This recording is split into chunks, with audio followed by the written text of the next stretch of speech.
चलो भाई कहा था ही काका। देखो अपने क्या। हाँ बताओ भैया। आज के मौसम के बारे में तुम्हें कहा रहा है बताओ। मौसम के बारे में भैया ऐसा है, इधर उधर ज्यादा जिन बतावा हाँ जानता है कि नहीं। हाँ। जोन हम पूछत है ओका बतावा। मतलब बात तू हमसे पूछ दे। हाँ भैया, रोज तू हमसे पूछत रहा, हाँ। आज हम तुझसे पूछत ही। का पूछे चाहता है बतावा।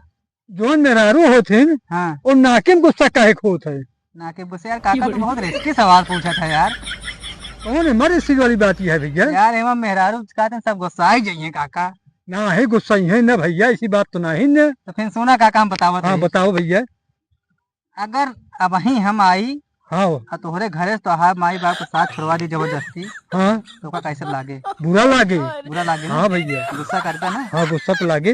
जब बियाहवा करे है हाँ हैं? हाँ हाँ बियाहवा करे है हाँ बियावत करे है। तो जबरदस्ती उनके माई बाप छोड़ा के लेके आए कि नहीं। हाँ लिया के आए है। तो छोड़े चाहत नहीं। नहीं भैया छोड़े ना चाहत रहेंगे। तो गुस्सा केकर ऊपर करी है।